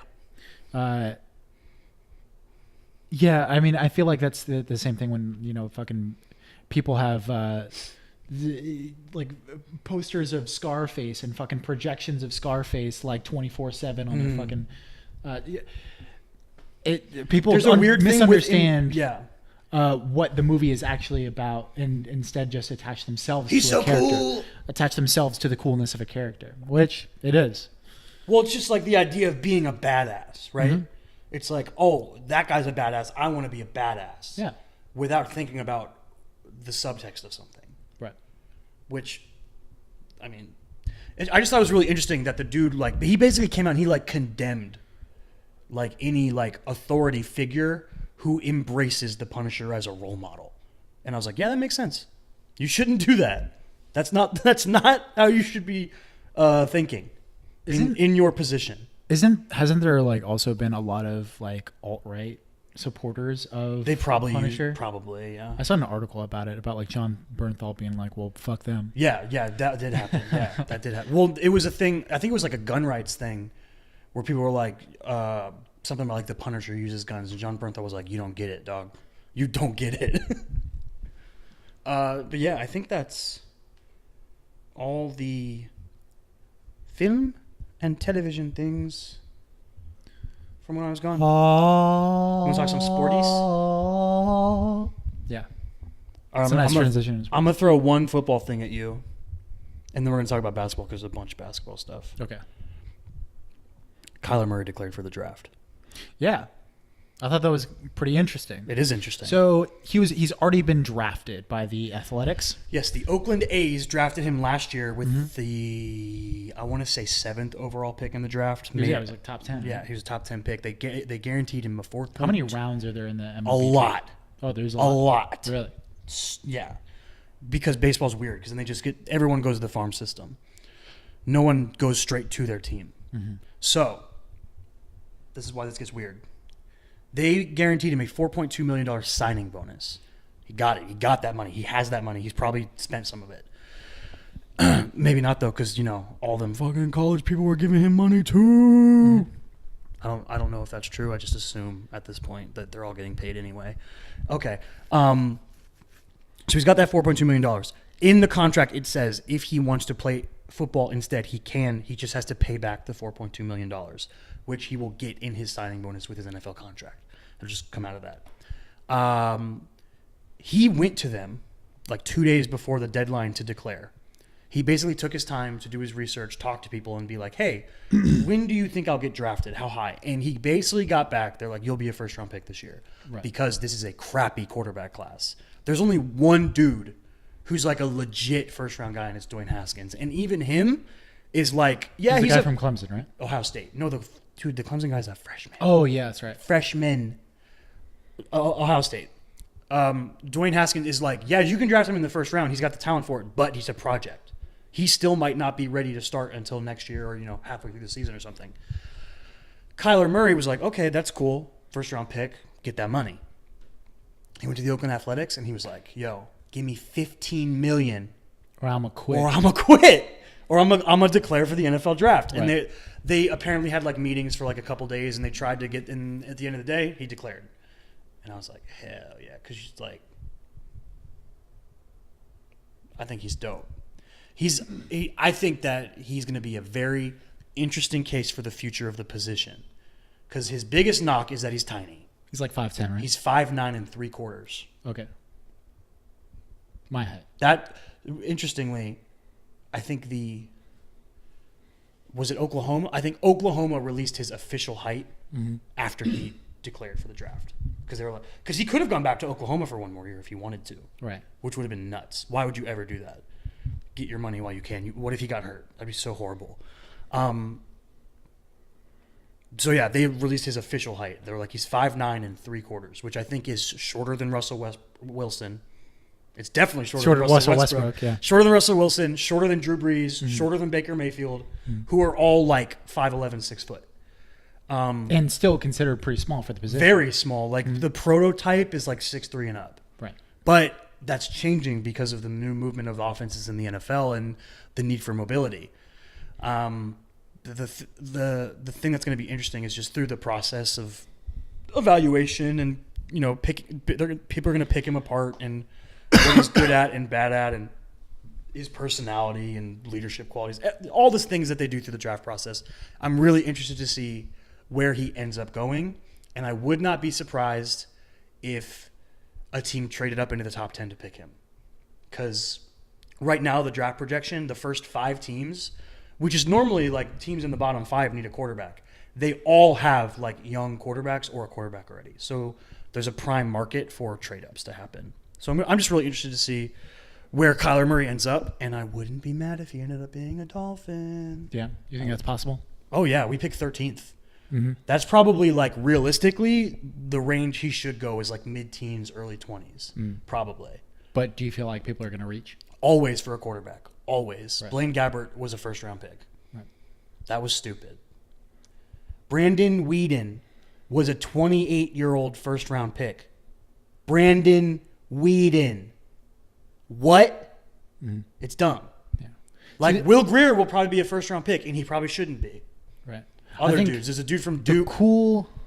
The cool thing about Kyler Murray, like if he goes to the NFL and becomes a great quarterback at 5'9" 3/4, it opens up the door for me to live out my quarterback dreams. For those of you who have never seen Chris throw a football, me, as someone who enjoys the sport and enjoys the technique of the sport, am physically and personally offended when I watch him throw a football. It's real bad. Dude, when's the last time you've actually seen me throw? I feel like you have an idea of how I throw a football, and it's not actually you throw like Phillip Rivers, but lower, and you're not good. Yeah, but that was like a while ago. Oh, you've gotten better? I'm 6 years older. You've gotten better? Yeah. You've worked on your throwing motion? Yeah. Do you at least I watch YouTube videos. Do you at least get a high release point? Of course. High elbow? Yeah. And your index finger is the last finger that should be touching the ball. Before your pinky? Huh? Is that what, when you're like, my pinky's last and the ball flips over? What's the opposite of a spiral? Like, what is this called? When A duck? I don't know. That's even worse than a duck. Yeah. Over end like that? Oh my God. Yeah, maybe you've gotten better. You can get worse. I could definitely get worse. Yeah, okay, you probably could get worse. You could just throw with your left hand. Yeah. Which, who knows? Patrick Mahomes does it. Yeah. I could be better with my left hand. Yo, those games happen in like 12 hours. When this comes out, the championship games will be over and the Super Bowl matchup will be decided. I don't know who's going to win. I mean, if we're being honest, the Patriots will probably win and everyone can just stupid. But I want it to be Saints versus Chiefs. That's what I want to watch. Yeah. I think it'd be super fun. I think that'd be Rams Chiefs would also be. They had that shootout. They had that 53-50 game. That would also be a really fun. So I think that the narrative is really cool between if it were the Saints and the Chiefs. Yeah. Because you kind of have like this old guard. Well, that's what's happening now with Tom Brady versus Patrick Mahomes. Right. The narrative being pushed is the passing of the torch, and Tom Brady's like, "Y'all can go fuck yourselves. I'm not passing anything. I'm not passing anything." But you're still going to get that if it's Saints versus Chiefs. You know, you have it'll happen. It'll just happen again. Yeah. I mean, you have will the MVP be announced by then? Yeah, it's announced right before the Super Bowl. I think February 2nd. I believe they're doing it. So Patrick Mahomes will be the MVP most likely. Yeah. Drew Brees will probably be second place. Which kind of sucks. I feel like honestly, I would like if it's irresponsible, but I feel like if I had a vote, like if I was one of those NFL media members, I would vote for Drew Brees just to get him one. Right. Because it's like, Patrick Mahomes is going to win like 12 of them, so who cares? Right. He's so good. Yeah. He's so stupid good. Dude, my brother tried to tell me he was overrated when I was home. Yeah. And I was like, I had a little verbal spat with him. I was like, you need to tighten up, dog. Like, sometimes you like to take a stance just to be controversial, just to not go with the trend of what people are saying. No, like something that ain't it, Chief. Yeah. He's amazing. Yeah. It's crazy how good he is. Like we get it. He might not be as good as Chris Stott at quarterback. Yeah, maybe not. But he's still pretty damn good. He definitely has a cooler voice than you, though. I don't know. He's also like, so I don't know a lot about football, but I'm not a complete idiot. Yeah. Like Yeah. I've played it in high school. Yeah. I played it in middle school. You grew up playing it. Yeah. Like he is someone that I think even if you weren't super interested in football is fascinating. It's dazzling to watch him. He's super So, fun and to here's watch. the crazy thing is yes, he does things that a layman may watch and be baffled by. Right. He also does things that if you know what you're watching, like it goes beyond that. You see him make these, when he does the rolls right and throws across the field and it's like, oh, that was crazy. But then you watch the play on the next play where he throws sidearm low release and curves it around a linebacker, right, which you might not catch that if you're just watching, but when you go back and you're like, how does he do these things? It's crazy. The way that he's able to release the ball and just, it's nuts. It's completely nuts. And now people are like, when this Trevor Lawrence kid comes out in 3 years, that he's like the best prospect since, ever. Kelly Olynyk in football. And it's like, if he is that good, is he going to be better than Patrick Mahomes? Because this is stupid already. This is the first season he's ever been a starter. Patrick Mahomes. Yeah. He started one game last year, and it was because the Chiefs had already clinched a playoff spot. Right. It's crazy.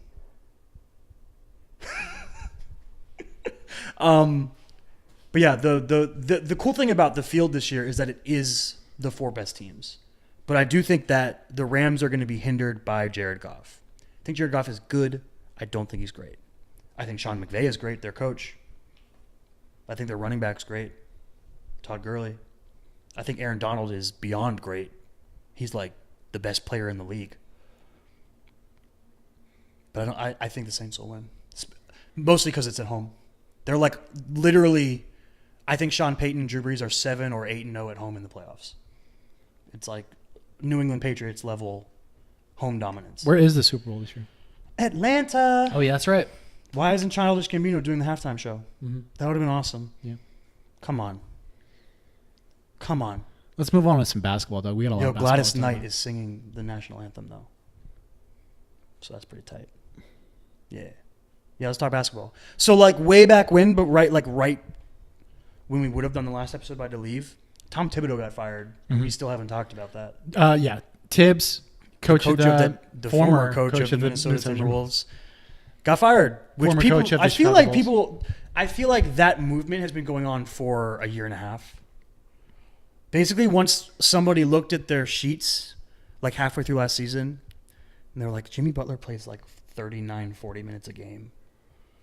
Taj Gibson plays like 38 minutes a game. Like, what's happening? Mm-hmm. Yeah, like he just, for some reason, seems to be so set in stone against any form of modernization that it didn't seem like a good marriage. Mm-hmm. Especially because of the youth on the team. Yeah, I think it's kind of. I think it's really cool that Ryan Saunders is coaching them now. So Ryan Saunders is the son of Flip Saunders. Flip Saunders, the longtime Timberwolves coach and Timberwolves legend. Mm-hmm. He's like a beloved figure in Minnesota for the Timberwolves. And how old is Ryan Saunders? Young. He's like at least early 30s, I think. Oh, I thought he was like 12 years old. Yeah, 12 years old. I thought you saw. I thought it was like a rookie of the year situation. Like a 14-year-old made his way into being an NBA coach because he had some weird surgery in his brain. Make me like Mike. Make me like Mike. A coach. Mm-hmm. Make me like a coach. All right. And Cat's been going nuts since he got fired. So the Timberwolves have been playing better since Jimmy Butler has left. It was so heartwarming. Like the first win they got, they beat like the Thunder or something. And they just went nuts for him, Ryan Saunders. Mm-hmm. It was like, how did they already was he an assistant? Or were they just like, here you go? I don't know. What if he was like a Flip Saunders bastard and they found him on the outskirts of the city? Whoa. And they gave him his name? Mm-hmm. Game of Thrones what if he's style? What if he's the love child? Oh, God. Where are you going with this one? What if he's the love child of Flip Saunders and Prince? Like, dude, he's how beloved would they he could be? Never let him go. He'd have to be their coach forever.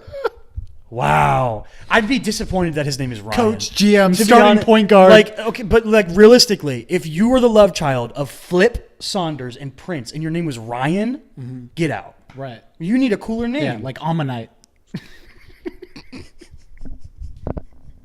Slow poke. That's all, folks. Catch him, gotta catch him. Oh, God. But yeah, Cat's been balling. James Harden's been stupid. I saw a stat. So this was maybe 2 games ago. I was in Chili's with Kate, and I saw a stat on the screen that said in the previous 2 games that James Harden has gotten 115 points, and none of those points were assisted. Yeah, he's the ISO How king. fucking crazy is that? He's the ISO master. That is so nuts. But it goes to but they're also so depleted. Exactly. It's kind of why he has to do it. Just about to bring that up. So Chris Paul's hurt. Eric Gordon was hurt. Gordon. He came back tonight, or recently. He played tonight. Clint Capella's out now. Yeah. Yo, do you think Kenneth Faried is gonna like be good with them? I think he might be good with them. I don't know. He's just going to play the Capella role. He's just going to be tiny Capella. Yeah. And what is the 2 things Kenneth Faried is good at? 2 things. Rebounding. Offensive rebounding and catching lobs. Yeah. Guess what they need him for? Yeah. Those 2 things. Yeah. Did you see their starting lineup? He's not going to be the defensive tonight? force that Capella is, but did you see their he's starting better than lineup Nene. Did you see the Rockets starting lineup tonight? Tonight, let me guess it. James Harden, Eric Gordon,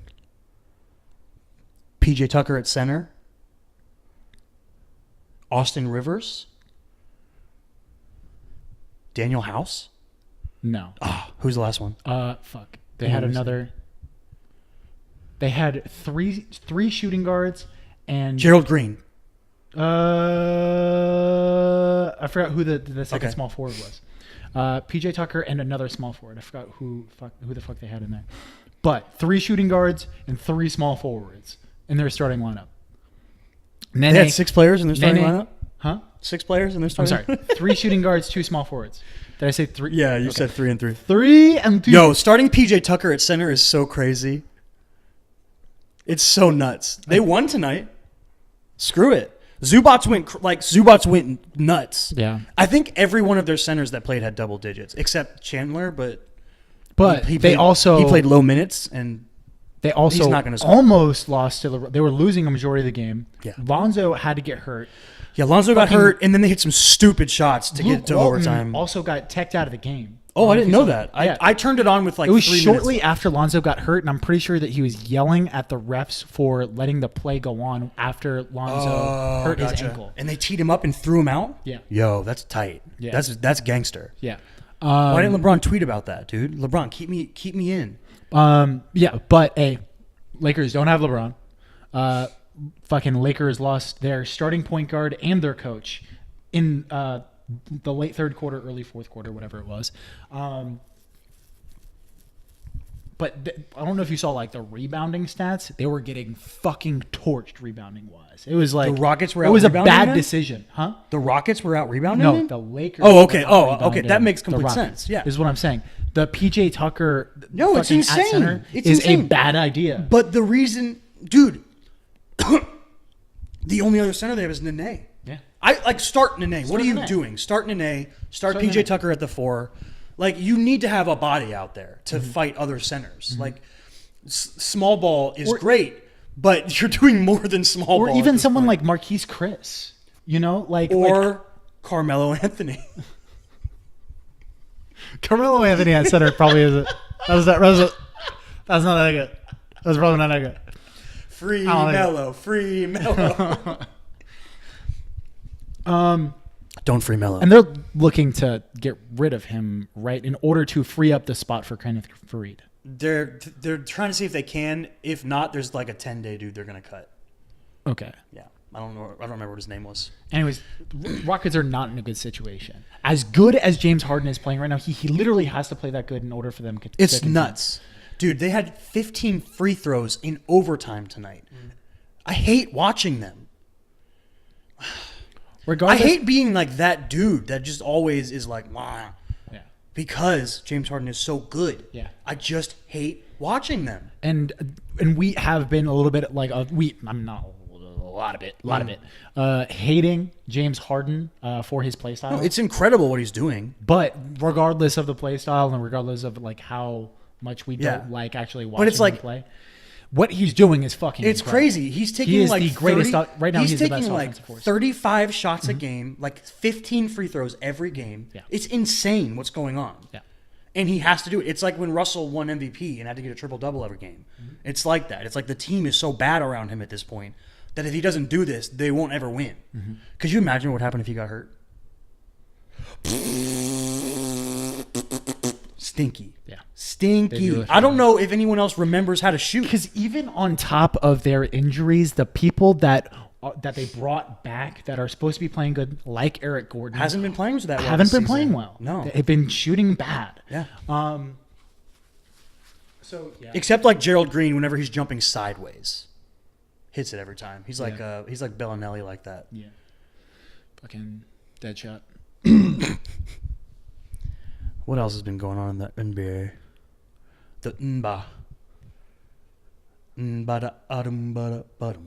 So this is January 18th, something like that. And 19th. Their trade deadline's on February 7th. Mm-hmm. What All-Star are- games soon. What do you think are some trades that are going to happen? What do you say is your lock for a trade that's going to happen? My lock? Ugh. I don't know if I have. I think You don't Vucci. think you have a lock? I think Vucci might get traded. Yeah. I don't think Bradley Beal will get traded. I hope he does. I feel bad for the guy. Mm-hmm. It's a bad situation. I would say if I did have a lock, it would be Kevin Love. Maybe Kevin Really? Love moves. Kevin Love moves. What if he isn't healthy before then? They can still trade him while he's They not healthy. can, but a team might not want to do it because trading for a 31-year-old injury-prone power with forward who with a can't big play defense with a big contract. with a big contract for the next 4 years is a risk. I agree.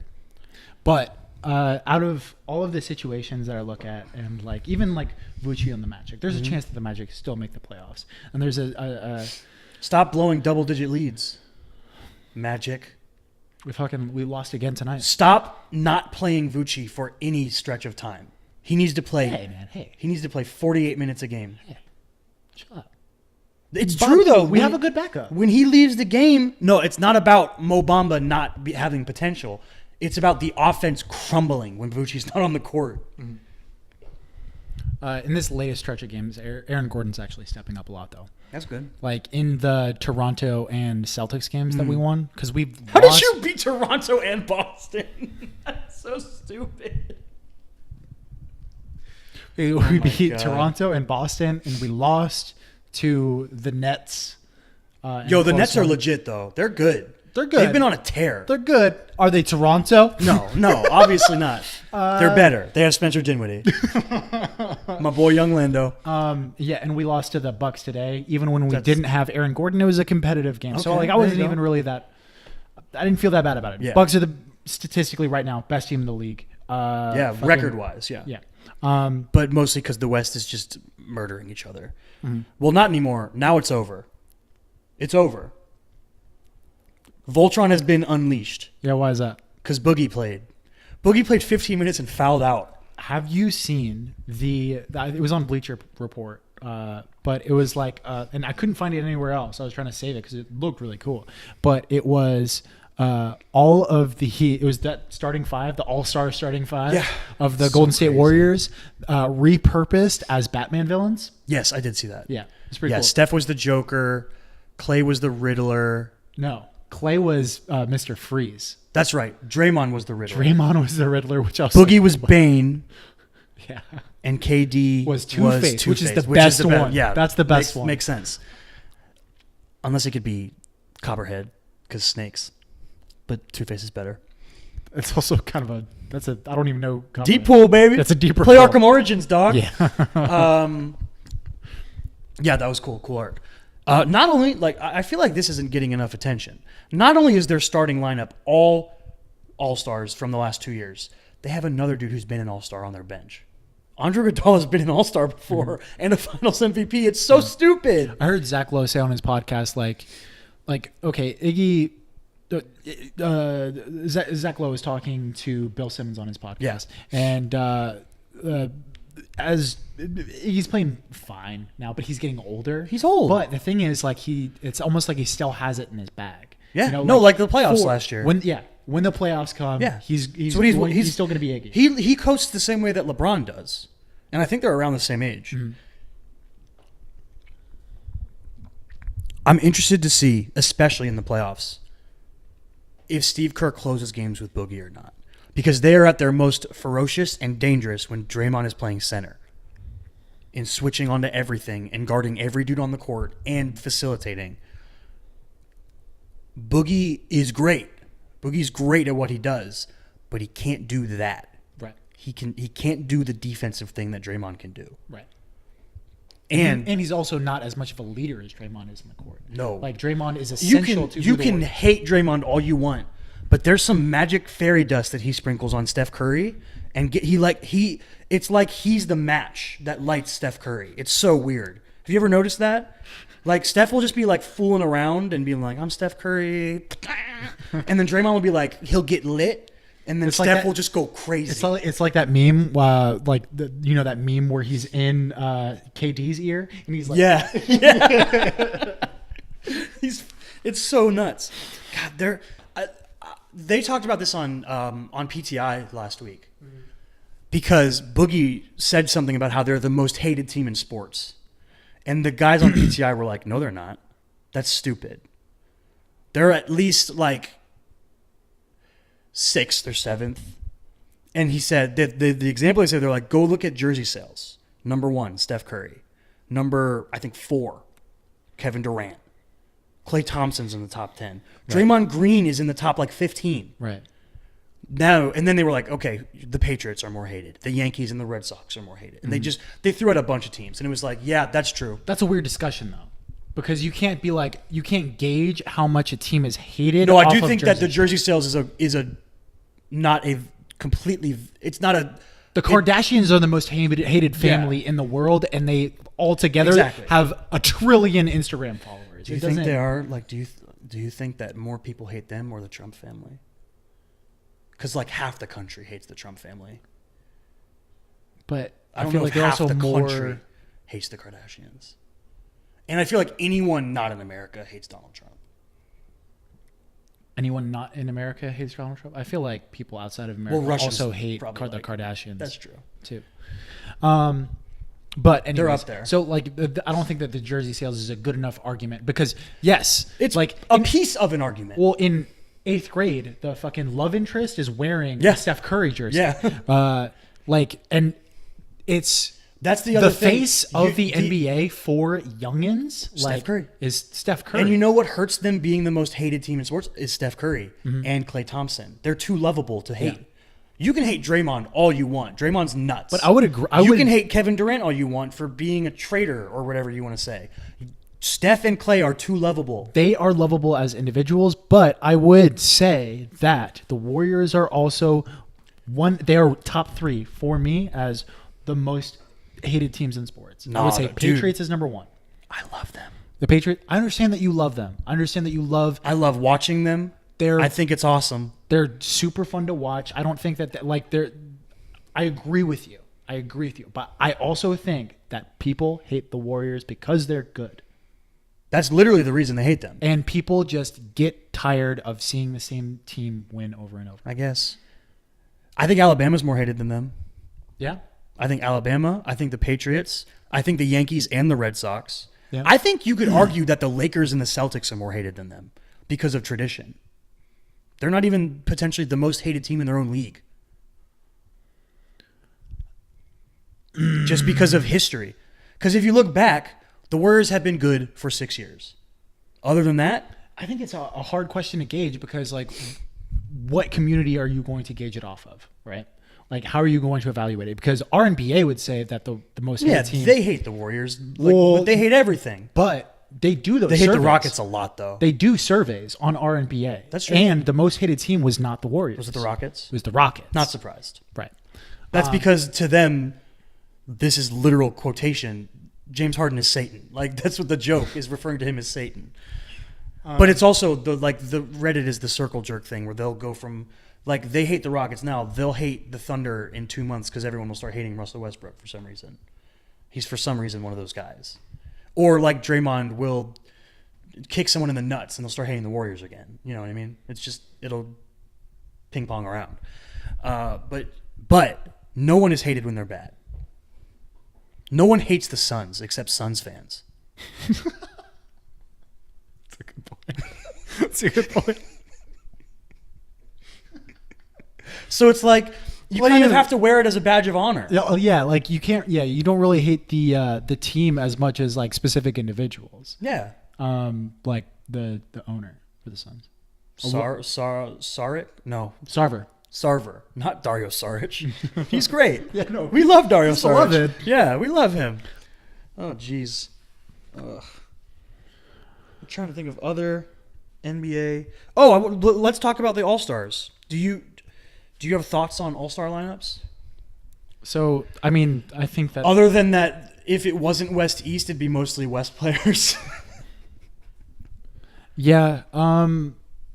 Even so, we've gotten back the second wave of. No, we've gotten back like 4 waves now. They do it every week. Okay, so it's every week. And Dwayne Wade remains the second most vote getter in the East, and Luka remains the second highest. I'm okay vote with getter that. in the It's West. just like it's the Boogie Cousins, you know, like yeah. It's why is Goran Dragic getting any votes? Mm-hmm. I love Goran Dragic. Why is he on that list? Right. It's stupid.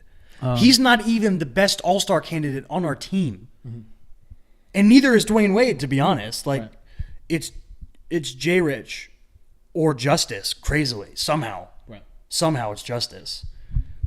But yeah, I think, dude, the fact, like, this is why fan voting is dumb.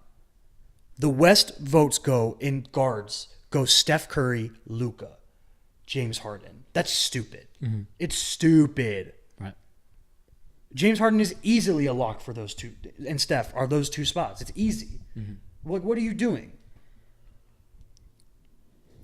Which is why they shave off fan power by letting the coach or the media vote and the player vote. People are dumb. That's why Glass is fucking rated at 7.3. People like chaos. It's like why when someone buys a boat and they ask the internet to name it, it becomes Bodie McBoatface.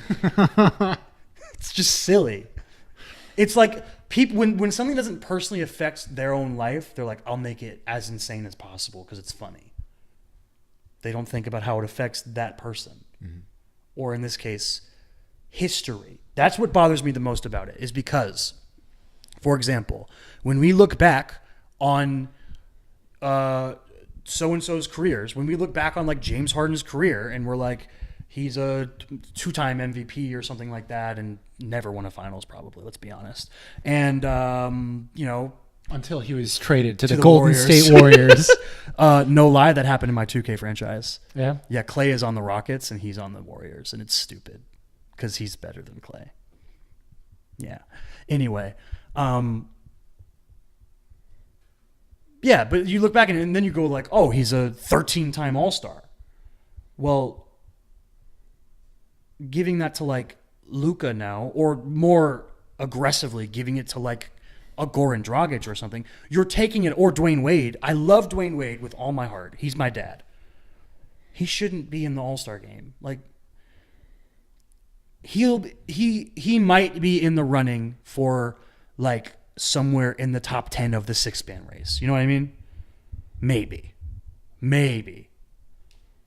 Probably not though. Maybe. He is our 6-man technically. Mm-hmm. But like there's got to be other ways to honor that. You know what I mean? I get that it's Dwayne Wade's last season, and I want him to be there at the All-Star game. But you're taking away what is rightfully, depending on your opinion, Kemba, Ben Simmons, or Bradley Beal's accolade for their career. What should be theirs. And a dude like Kemba, who I feel like has gotten snubbed multiple times in the past. Right. And it shouldn't keep happening. I think I would vote for Kemba. I don't think I'd vote for Ben. I feel like if John Wall got hurt sooner, I might vote for Bradley Beal because he's been so good since John Wall got hurt. Yeah. But I think I'd vote for Kemba for the starter spot I'm talking about. I think all of them would make the team, especially in the East. But yeah, it's just annoying. It's funny though, and it's like the crazy thing is like Luka could make the All-Star team, just he wouldn't be a starter. But his numbers are good enough. If he was in the East, he'd make it for sure. In the West, there's a lot of good players. I don't know. I heard people debating whether or not LeBron should be on the starting team in the West because of the amount of games he's missed. How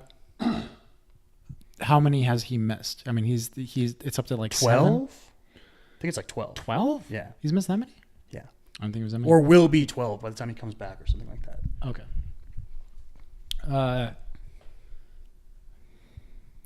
But like by the time that the All-Star game starts, about All-Star weekend occurs like what, 50 games into the season? Something like that.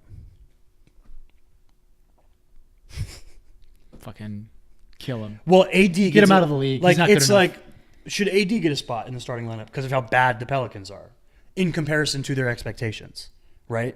AD's incredible, but the Pelicans aren't as good as they probably should be. Does that affect? That's where it gets super weird with me because there's a difference in All-Star voting and like end of season awards, right? All-Star voting is very specifically an individual accolade. It is, are you as a person an All-Star? Okay. That can change the way you think about it a little bit. MVP, there's a connotation to the team you play on. And all of those awards at the end of the season have a connotation of the team. Like you can be defensive player of the year, but the way your team plays around you is going to influence your ability to win that award, right? Yeah. Like the Jazz's system of funneling everything into Rudy Gobert helps him be an even better defender than he is already. He's an incredible defender that is helped to be even better by the system. You know what I mean? Mm-hmm. So it's like, I feel like you have to think about All-Star voting and like MVP and stuff like that a little differently. Like I think Anthony Davis should be a starter because he's incredible. Mm-hmm. He's a monster. And I think LeBron should basically like get a starting spot in perpetuity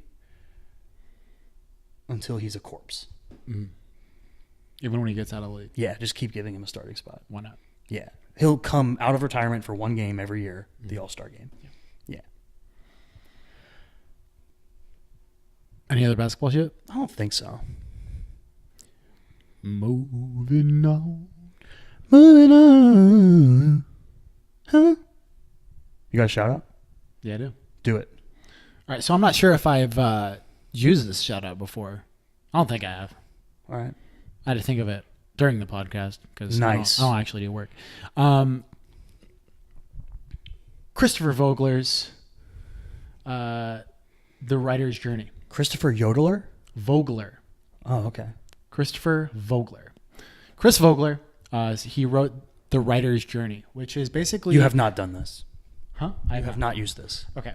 So he wrote this book called The Writer's Journey, which is basically a repurposing, a retelling of Joseph Campbell's A Hero with a Thousand Faces. And for those who don't know either of these individuals, Joseph Campbell is widely regarded as the godfather of story. He came out 50 years ago. It was a long time ago. He wrote a very old book called The Hero with a Thousand Faces, where he outlined the monomythic structure, or what most people call the hero's journey. Yeah. Which has Star Wars been used and has been analyzed in a lot of mainstream movies like Star Wars. The Matrix is probably the best example of it. most direct. Yes. But basically in this monomythic structure, Lord of the Rings? you can identify. Yeah, you can make them fit. You can make pretty much anything fit. And I think that's the idea of what Joseph Campbell was getting across. Joseph Campbell, when he wrote A Hero with a Thousand Faces, he wasn't saying all stories are like this. Yeah. He was saying these are beats that you find across a majority of stories. Yeah. Because he was a student of story, not even necessarily movies. Yeah. He studied fairy tales. He studied cross-cultural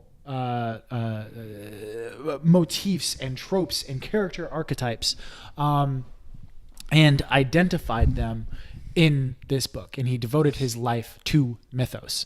Now, what Chris Vogler did was he took that and made it fit to a more contemporary ideal, a more contemporary and practical, pragmatic way of thinking about story. This is the writer's journey. So this is the writer's journey.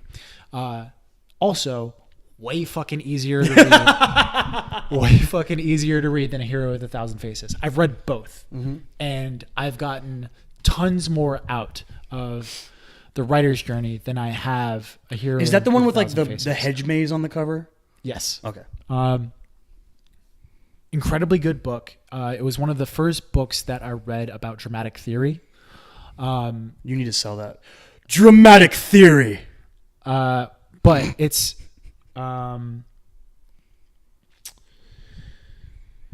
it helps you understand the hero's journey more, and it is the easiest way to digest it. And it's a great welcome mat, you could say, like a good book to lead you into Joseph Campbell, into understanding who Joseph Campbell was and his life's work.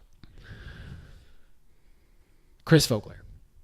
Hereditary. Vogler or Fogler? V or F? Vogler. Vogler. Like Vogler. Vogel. Like But Vogel. Vogler. Like the King's Vogler. coach. Yeah, like Vog, But not. with a lure. Why did that get you? Why was that funny to you? I feel like because you said it, it's dirty. Like a Vogue with a lure. I'm trying to cut that back though. Oh yeah? Yeah. I feel like it's hacky. You Trying to know? be more clean. Yeah. I'm trying to I want to become Jeff Foxworthy. I'm going to grow a mustache and just only tell clean jokes. Okay. Weird goal. Weird goal. You're on your way with the mustache though. Yeah. Look at that beard. It's post-Navy life, dog. For audio listeners, my mustache is overflowing into my lip. Nope, that's and it's not true. so long it goes It's not down true. to my nipples, It's not audio true. listeners. It's not true. He just has like a normal person's mustache and beard going on because he doesn't have to shave anymore for the Navy. All right, dude. What's your shout out? I got a very personal shout out. Yeah. The reason I missed a week and we had to change our schedule up, you got a cool homecoming episode out of it though. Good for you guys. Is because my grandfather passed away this past week. So I had to fly back to Florida to be with my family, to go to the funeral and all that kind of stuff. So that's why I'm wearing his dope ass sweater, a Steelers jersey, and his Steelers hat. This is just some stuff that I took with me. So yeah, my shout out is just to remember my grandfather, Poppy, as I called him. He's just one of the nicest, most genuine and funny and caring guys that I've ever known in my whole life, and just really influential to my growing up. My family was very close to my mom's side of the family, and very specifically my mom's parents, my grandma and grandpa. So he was there for me my whole life. I lived with them for a period. My whole family did, and it was a very bittersweet week. It was really great because the whole family was there, and we were celebrating Poppy. So it was really nice. All of like the services and the viewing and all that kind of stuff was really beautiful and really nice, and it was just really good to see all the family and to reconnect and to meet he's technically my second cousin, but I think that's dumb. Right. So he's gonna call me uncle because of age thing. He is my cousin's son, Thompson. So I got to meet him for the first time, and he's 7 months old. So that was cool. But yeah, my shout out is to just remember Poppy. So Poppy, I love you so much. Rest in peace. You will be missed and loved forever. And he was also in the Navy, right? Yeah. Fair winds and following seas, sir. Oh, look at that. Yeah. You know Navy things. So shout out Poppy. And shout out Vogler. Chris Vogler. It's dirty. Show him some It's respect. dirty. He's someone else's grandpa. We out. We out. Stay weird. Hug your grandpa.